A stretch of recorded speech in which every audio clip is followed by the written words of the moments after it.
para experimentar a vontade de Deus, é preciso, não é opcional, é preciso ter o pensamento do reino, a cultura do reino.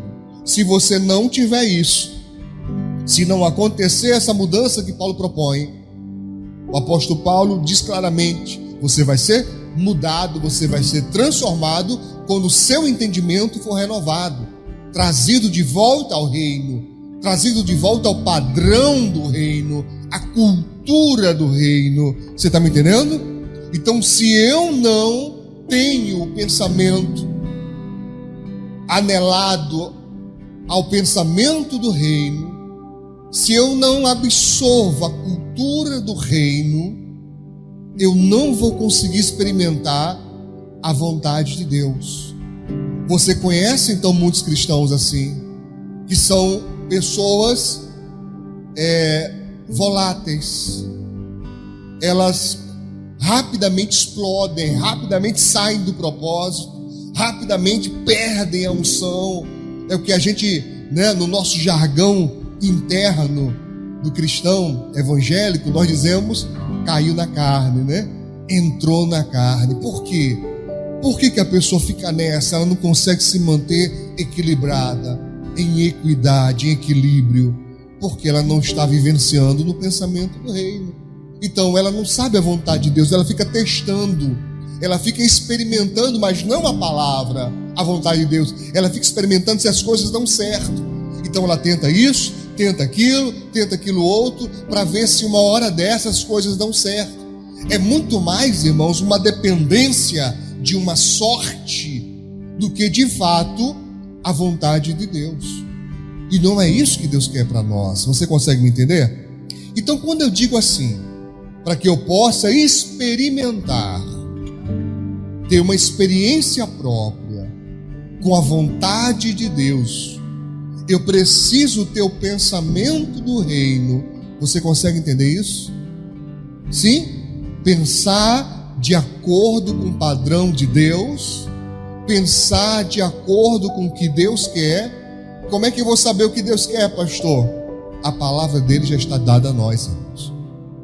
Toda e qualquer resposta que eu preciso, a palavra de Deus tem essa resposta. Diga graças a Deus.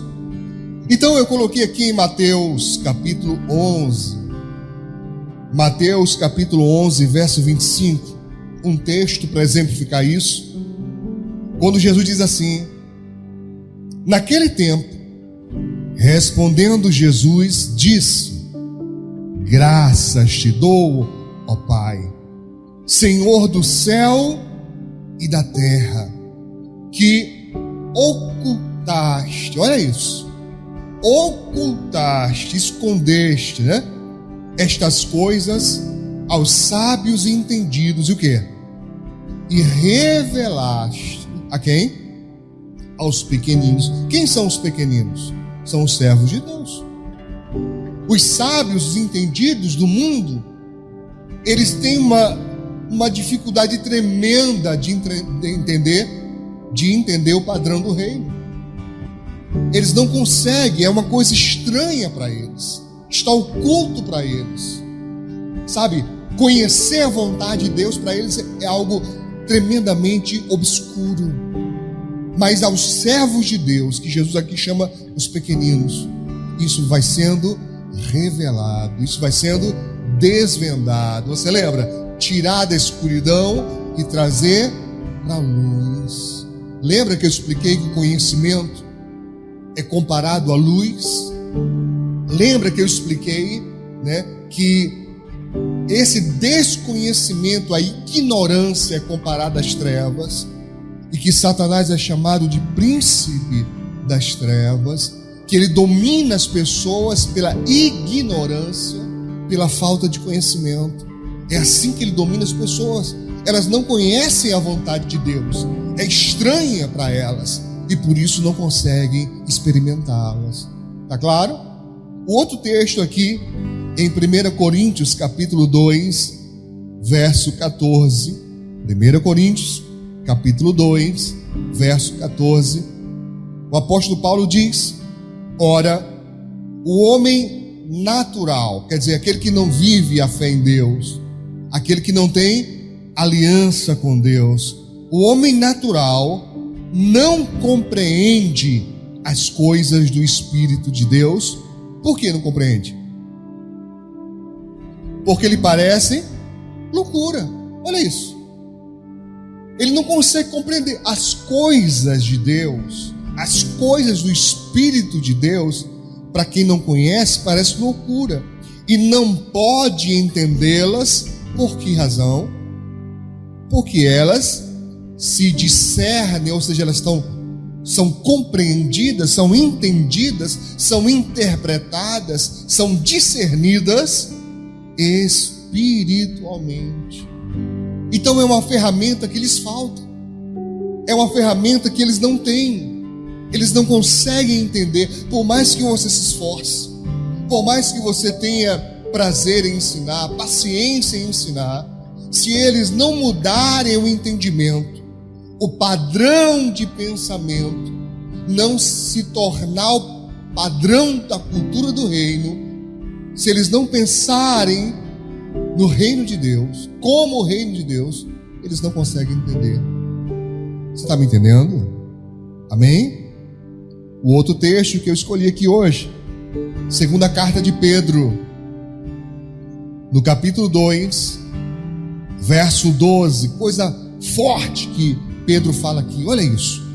2 Pedro 2,12, ele diz: mas estes, ou seja, esses que não seguem o padrão. E aqui interessante que Pedro está falando daquelas pessoas da corrupção, que foram corrompidas, né? Que não têm essa aliança com Deus. Pedro diz: estes como animais irracionais, que seguem a natureza, feitos para serem presos e mortos, como animais que foram feitos para serem presos e mortos, ou seja, como uma caça. Ele está falando da brutalidade, da ignorância plena, sabe?